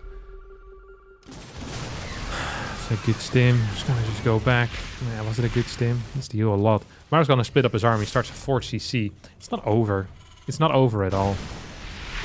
But Shin gets to survive. It's just Shin doesn't have a 5th base. He's gonna be fighting 3-3 versus 2-2. Maybe even a +3 attack before +2 carapace is done, which could hurt. And Maru is just maxing out. Well, Shin is not really improving his army, right? There's no Baneling speed being added. There's no Infestors coming in. No Hydras being swooped into the mix. Is he just ignoring this army? It felt like he was just ignoring that for a bit. And this is a serious drop with +3 attack here. I don't think this is enough units. Absolutely not, right? Like the upgrades play a very big role here in these types of fights. He shouldn't even pick up. He just continues fighting. Yeah. Shin almost with a naive defense here, thinking this was going to be enough. Just losing a lot of units. +1 melee now finally starts. His +2 carapace also finished as the Baneling nest goes down. He lost basically every Roach and Ravager that he's ever had in his life. Now it's going to redrop again. These 4 medevacs are still healing. I think he's going to perhaps win this. It's going to be close at least. Close enough. At the same time we have a fight in the middle here as well. I think Maru just won the game. Is a pretty wild one. I'm not gonna lie. I really thought that with the 1-1 push that Shin was gonna solidify his position. Not perhaps outright win, but I really thought he was gonna be in a much better spot afterwards. That's not at all what happened. And now it's just over, no? 3-3 upgrades versus 2-2. GG gets called. Maru wins game number 1. I'm not sure exactly if this is best of 5 or best of 3, I just realized. A qualifying match best of 3 as well. So that means we're 1 map away here from this all finishing up. Hero beats Su 2-0, by the way. I'm not sure if anyone mentioned that yet. But it is a true story. Classic stats, Cure, Solar, Maru, Shin are the qualifying matches. Hero the first one to qualify out of a tough bracket with Hero, Gumio and Su. Except he only had to play against Su, so really not that tough of a bracket. If you compare it to what Maru and Creator had, they had rough brackets, really.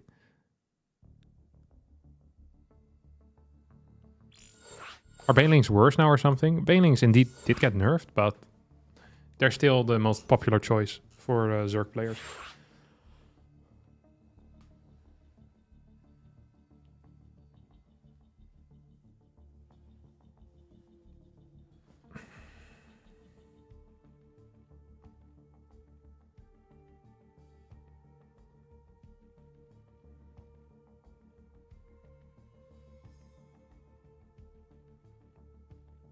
Hey Kevin, what food did you have for lunch? Irene made a focaccia bread? Focaccia? Focaccia? Something like that. Is that what it's called? Google.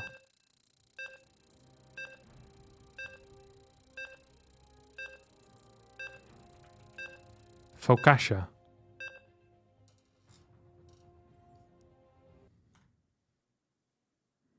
Focaccia. Yeah. And she put some stuff on it. I don't know what though. Stim is 10 damage per supply, regardless of Marines or Marauders. Per supply. Yeah, so 20 damage on a Marauder. What? That's what I said though, isn't it? I said more damage on a Marauder.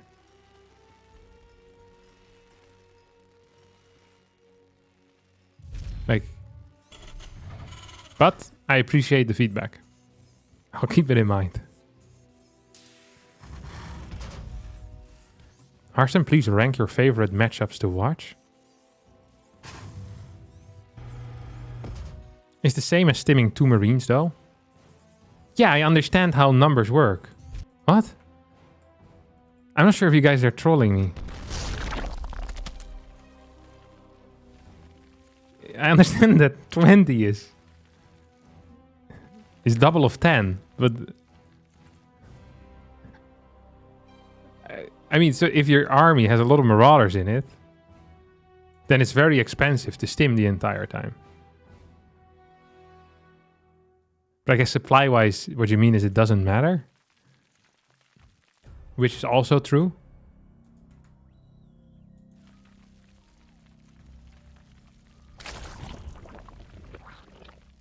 With 1 Marauder is 2 Marines? What? I don't want to read this anymore. Harstem, 20 is not only 2 times of 10, but it is also the same as 10 plus 5 plus 5.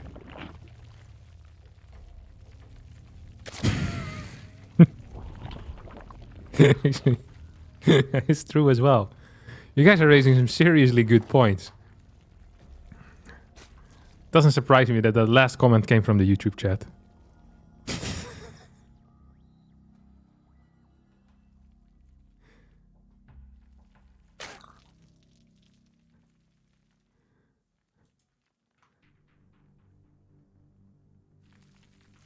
You don't understand? 10 is half of 20? Gotcha.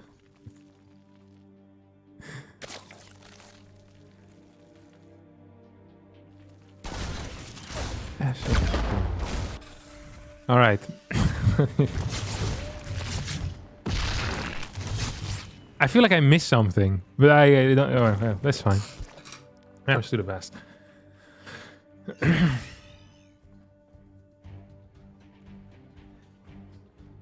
Triple CC opener for Maru, very standard safe build order. I hope he's gonna go into Starport. Starport from here on out. Banshee is very solid.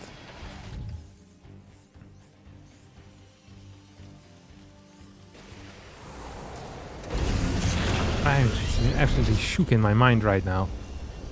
I'm also, by the way, shook that Maru managed to easily hold that push last game after opening up with like 6 Heli and 2 Cyclone into double eBay.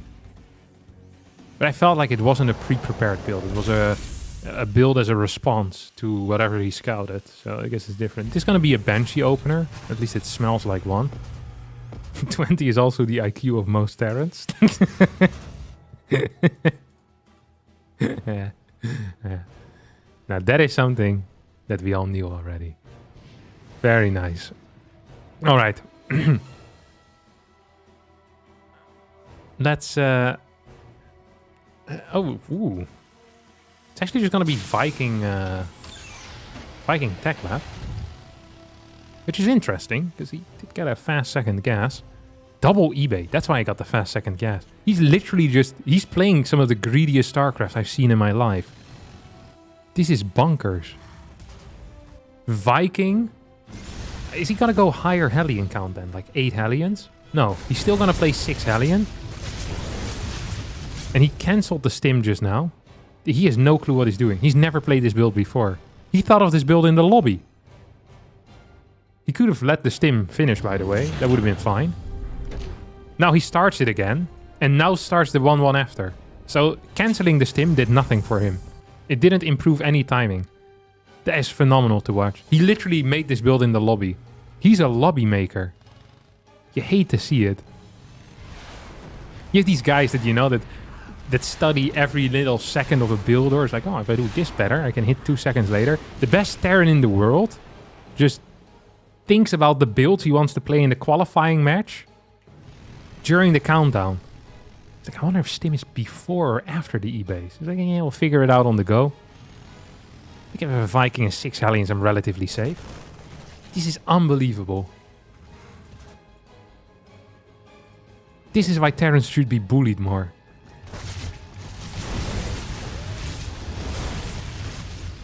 Not a bad engagement. Takes out 2 creep tumors. And doesn't really lose any Hellions.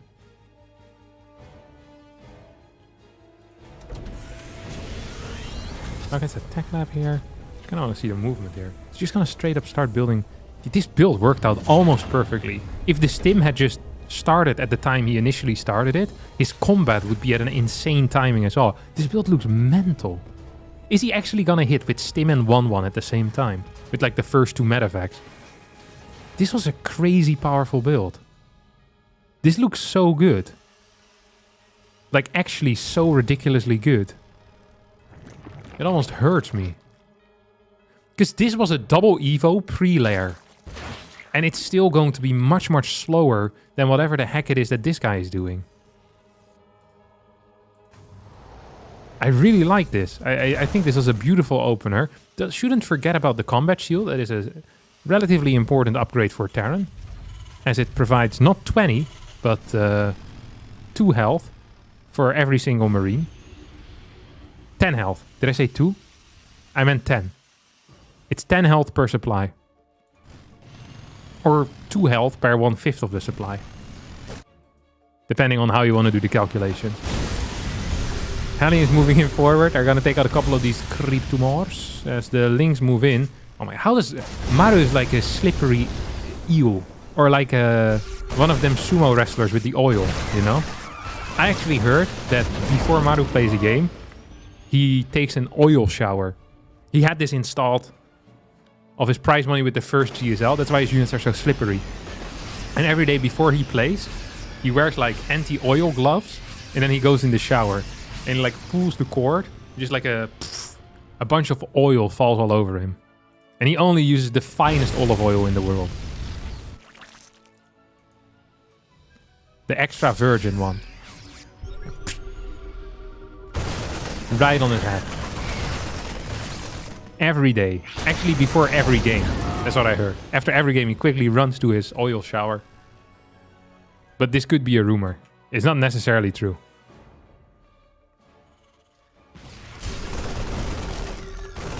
That's why his Hellions are so slippery. That's how I got that. Now I remember. Alright, depots get knocked down, but Maru already was preemptively building new depots. Because he knows how to macro.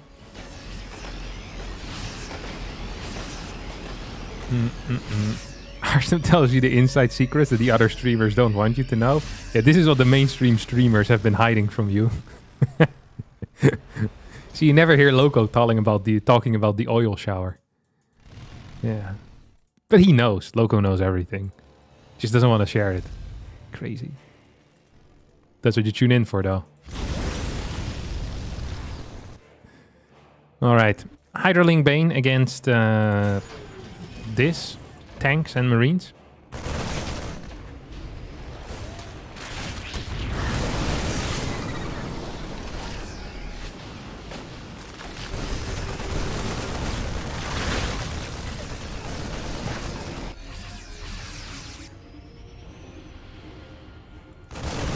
Just listen to an unskippable cutscene just because Maru got 6 Hellions out. True. This is a good movement, by the way, out of Maru. I wonder if this position is solid. Look at this setup. Look at this setup. Look at this setup. This setup's amazing. Is he gonna try busting it now, or what's the play here? At the same time, double drops heading to the main. This one is gonna get snacked on by the queens. Yup, good target fire. Shin with some good movements here. Still has these links that can come in from the back as well. Wanted to wait for 2-2. So he's gonna go anytime now. Any second Shin is ready to absolutely send it. Full send. Poof! Links in the back, actually distracting quite a bit of tank fire. Tank's not really focus firing on the Banes here. As the 2-2 upgrade's doing wonders here for Shin, but is it wonderful enough? No. Miraculously, this Terran army is going to, for now, survive. Banelings moving forward, partially on creep. Still not going to be enough. 140 supply against 133. More Banelings morphing in. Can they get the hits? Tank count has disappeared. 82 workers to 67. Hive is about to finish up here for Shin. He needs to keep this base alive. Can he do that? Yes, I think he can. There's no tanks for backup here. Don't forget, this is a 3-base all-in out of Maru. He went full... Oh, look how many he reacted. Just as pure reactors. No 4 CC. All that Shin needs to do is not die. And ideally, he'd like to get +3 Carapace. Or Adrenal. What do you want first, actually? Adrenal is cheaper. But I think most Zergs prefer Carapace. Because majority of the time your Lings aren't really fighting either, right? The main damage comes out of the Banelings. So I feel like Carapace is more important. We'll see how Shin is going to do it here. 6th base on the way as well. Viper. Huh. What a machine. A machine. Sorry. And Carapace. So I guess for Parasitic Bomb or maybe Blinding Cloud.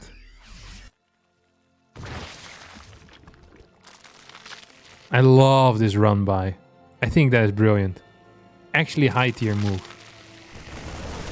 Like actually 10 out of 10 high tier move. This is, I love this. I freaking love this. Look at this. Look at the time he's winning with this.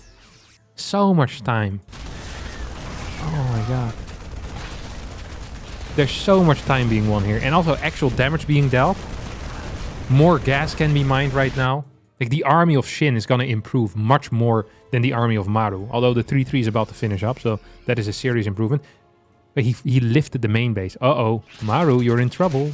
Look at this. Okay, listen to what I'm about to say. You're gonna give up this base if he attacks. Give it up. Don't defend it. Just give it up. Poof. Send these drones away. You don't really need them. Well, you need them. That's why you need to send them away. You don't need them here right now, is what I mean. Yes, this is the perfect call. Full on base trade. Give up this base. And even then, just wait. You don't need to send it anytime soon. Be patient. Be careful. Get more Banelings.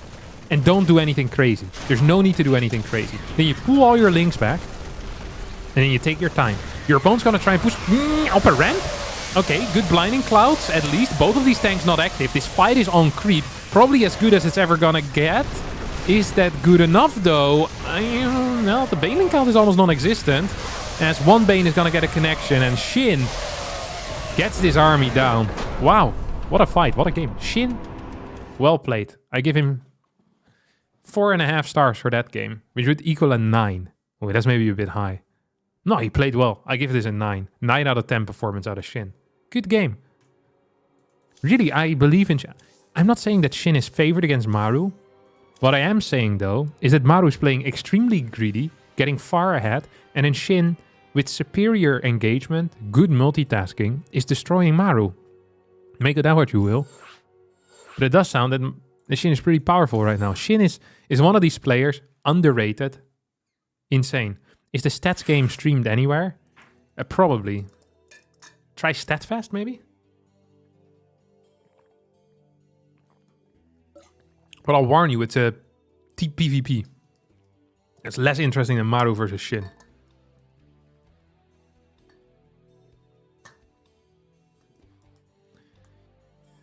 You're not understanding what I meant. I am not favoring the Marauder. Your statements are dumb and you're trying to cover it with stating that you are not serious.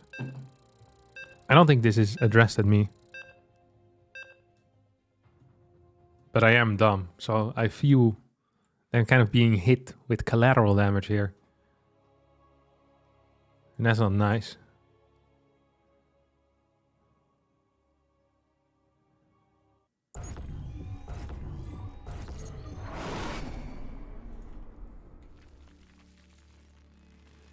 Caught in the crossfire. Is Solaris Maru's playground? I've never heard that before in my life. Just one more map win, and Shin will break the 19 series win streak of Maru. Come on, man. You can do it.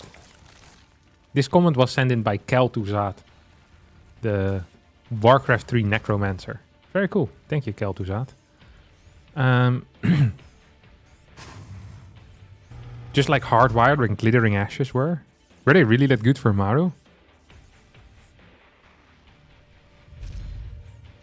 Yeah, Lich, Necromancer. It's all the same though, isn't it? What's the difference between a Lich and a Necromancer? I feel like if you know that, that's a self-report that you're a super nerd. Not just a regular nerd. I'm okay with the regular nerd. I wish there was a better word than nerd. The word nerd has been claimed now by us as a positive word again. So it's not a good insult anymore. There needs to be something bigger than a nerd. Like a super nerd. But it doesn't quite sound... It sounds like a 5-year-old making up an insult.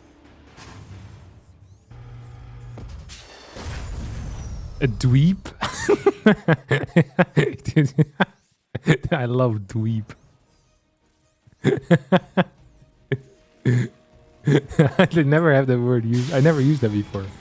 What a dweeb. That's a good one. Dork. Yeah. I like dweeb. Dweeb. People that know that Kel'Thuzad is a lich and not a necromancer are dweebs. And dorks. God, you hate to see it. Bunch of dweebs. I think everyone is just chiming in with more insults for the guy that knew that Kel'Thuzad was a lich. Actually, he's a lich, guys. Did you read the books? I'm not a dweeb. It was a New York Times bestseller for 12 weeks. I'm pissed off. Get dork. No one asked. Alright, Sigling run by here out of Shin and Maru, who didn't scout, who is playing like a greedy prick. He's potentially gonna lose this Marine. He's definitely gonna lose this SUV here on the low ground. Yeah, this wasn't the end of the world. This was honestly 1 Marine for 2 links. Not losing all that much mining at all. This was a very reasonable defense. Like, very reasonable defense. If he loses this low ground SCV one more time, though, we can send Maru an angry ladder. That's allowed. Legally, we're obliged to, even. We're, what you call that? You're a mandatory reporter. So if you see something like that, you have to flame him. But he doesn't lose it, so it's fine. Triple CC. Tech Lab. Oh, what's he gonna play here? No starport yet. There's a starport now. You think he's just gonna go Viking to eBay again?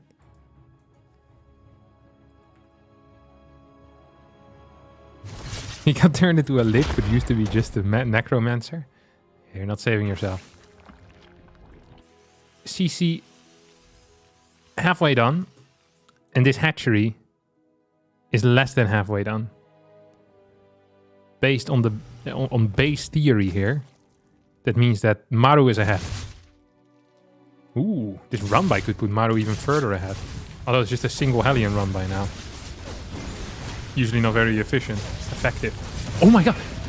Shin! What the hell? Has he been drinking the gangster juice? Why is he such a gangster all of a sudden? What the hell was that? Dude, that was an insane defense. His clicking must be uber accurate. That was so well done.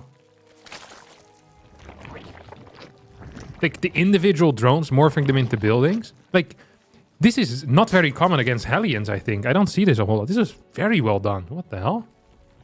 Instantly throws down the double gas roach and he's gonna roach all in. And uh-oh. Uh-oh. Oh, it's actually gonna get Banshees? It's a trick.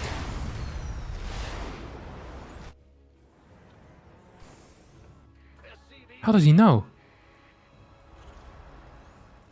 Sometimes I feel like Maru's just watching the stream or something. How does he know these things? Viking into Banshee is such a wild build as well in general. Oh, he's gonna play Disney Mech. Oh. Yeah, hate to see it. If you're a Shin fan. Because Banshee's really good against roach attacks. I guess Shin going for a roach attack isn't that surprising, but he did play Viking into double eBay twice in a row, so... I guess that is the genius of Maru. Okay, so he's spotting this. This is technically... I don't want to say this is game over, but... this is going to be a rough attack here that Shin is trying to execute. Like, seeing this Banshee, his heart will just drop. This is also not... No, that wasn't the play. He lost 20 links there. Oh my good lord. Oh my god.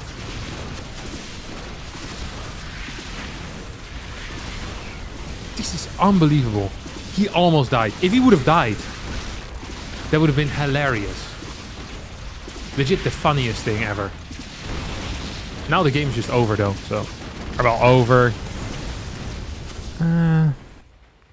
The thing is that against mech, the game is never truly over. You can always come back, because mech doesn't really have a lot of kill potential.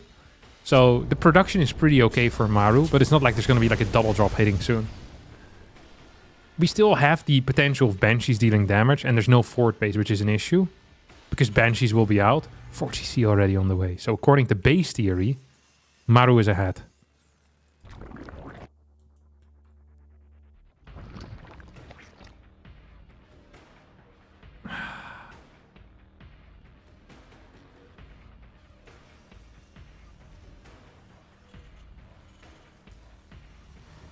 Tanking a couple of bile hits, so Shin wastes extra biles on trying to snipe the Banshee.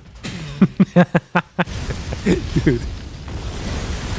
You know, that is actually not that bad of an idea. If you really trust your own Banshee micro, is tanking 2 bile hits. Because he did try like 5 or 6 more times. That is actually such a genius play. That is such a good bait. Whoa. We thought that Maru made a mistake. But this was anything but a mistake. He just trusts his own Banshee control so much. Holy cow. The Koreans are so much better than foreigners. It's not even close. I don't think I've seen Clem ever do that. Clem couldn't even think of something like this. That's for sure. There's no way. There's no way. Maru's so smart. Holy crap. Clem could never.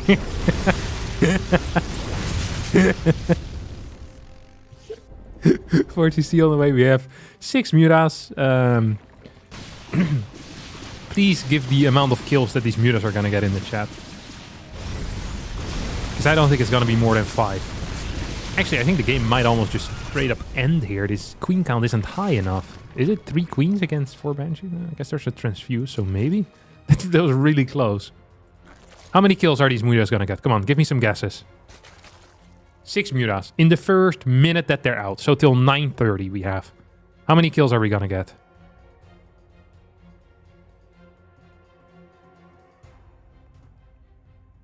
Four, 3, 4, 5, 6. Seeing a lot of zeros here. To be fair, the zeros now are unfair because Shin decided to use them as a defensive unit to deal with the Banshees. 11? I thought the guesses are getting higher the longer he's doing nothing. This almost feels like an AI, you know? You know how the AIs, they move their Muras like this as well? Just like kind of back and forth, like patrolling an area on the campaign missions. Rainer, there's a big squad of Muras out there. Don't worry. I got some of these ghosts. I can finally try out their snipe. And then you get like 3 ghosts that walk forward.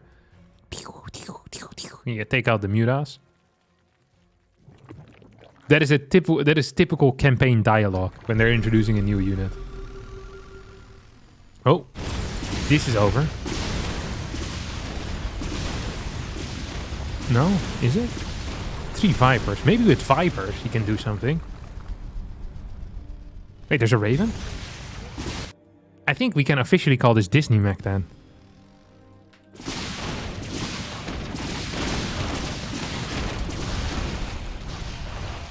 Because this is the happy place for parents. It really is. Moving across the map, Vipers are about to hit the field. But we still have a chance. Maybe. Instantly dodges all of these biles. What a mistake on a Maru. Muta's gonna move across the map. 2 minutes after being built, they're gonna kill 2 workers. Then piss off back home. Baal's not quite connecting yet. Hydra's being taken out as well. Where's the Vipers? They have energy for at least a couple of these things. Ooh, Yura's just flying in. Also, they're very aggressive. Uses a lot of abducts here. Rather than blinding clouds. Anti-armor is putting in some serious work too. Honestly, a much better fight than I expected out of Shin. I don't think he's winning, but I thought he was dead.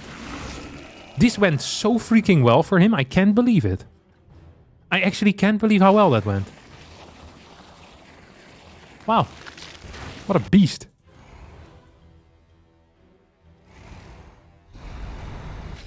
Like, this was actually good. This was really well done, or very poorly done by Maru. Whichever one you want to pick. It felt like that army got caught out of position. Kind of-ish. Anti-armor was on it, and yet still a decent fight. Now the Ravager count is growing bigger and bigger. Abducts are going to be very useful against small numbers of mech units. As this tank is going to fall as well. This was, once again, a fine engagement, it feels like. As long as... the Viper did go down there. He's really going to need a higher Viper count. He's trying to transition into Greater Spire. I actually would much prefer him seeing him stay on this army just for a little longer. Just a little bit longer. Just a slightly higher Viper count here. This is such a weird army comp that we're working with, though. I can't get over it. There's no Spore here, by the way. There's also no Overseer. But this Banshee with Cloak is literally invincible. Try to hit with Biles. Dude, Maru doesn't get hit with Biles unless he wants to. Also build a CC on the low ground. This is a sign of pure disrespect. This is what you do when your opponent is 900 MMR lower than you. It's actually a true fact. Unlike the fake facts that I often tell you guys. This doesn't look like a great fight. I feel like without abducts, like trying to attack into Cyclones is always a mistake. You're just not going to catch it. Especially if you're off creep, right? It feels like an exercise in uselessness. Or tanks being pumped out. What a pumper. Dude, this is the crazy part about the Cyclone, is that they're really strong together, but then they're also really strong when they're separate. That's just bonkers to me. Bonkers. Actually, a couple of these are gonna get caught. Now all of a sudden we have a pretty powerful attack. Do these guys have... Oh, it's the skin that looks just fluorescent by itself, I guess. Now this army is potentially going down. None of these Biles do end up hitting. At the same time, the Roach Hydra Force here is clearing some of these. This was not a great trade, though. This is a bad trade offer that Shin gave. You can take down my entire army and I'll kill 2 tanks. Maru clicked accept faster than he ever could imagine. As this probably is still going to be it. 12 Corruptors? Oh, he wants to make the transition into Greater Spire, but... even that is pretty much dead on arrival, because there's Thors out, we have Vikings around too. Ghosts are being produced. As Maru is going to march to victory. And for the 20th time in a row, Maru wins a series against Ragnarok. Ragnarok was close until he wasn't anymore. And then he lost. And that is it. Pretty much, because this is dead.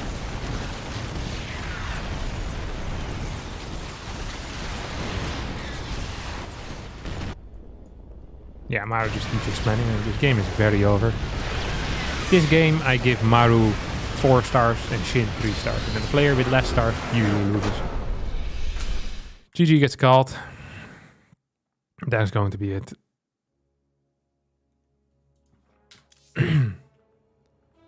Wow. That was truly epic. That actually was truly epic. I give it 10 stars.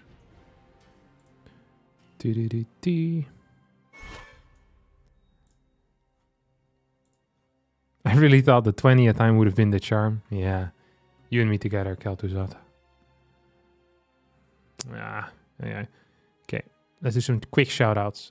Thank you, Jamacha, for the 40-month resub. Thank you, Killjoy, for the raid. Thank you, Blue Hair Critic, for the 9-month resub. Thank you, Iceman Melting, for the 2-month resub with Twitch Prime. And that's about it.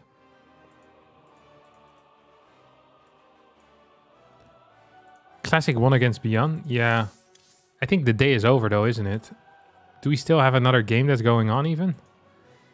Classic stats, is that still going or is it over now? It's practically over. All right.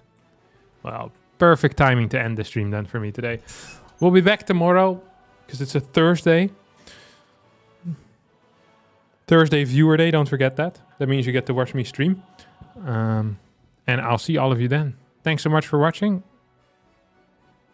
And bye-bye.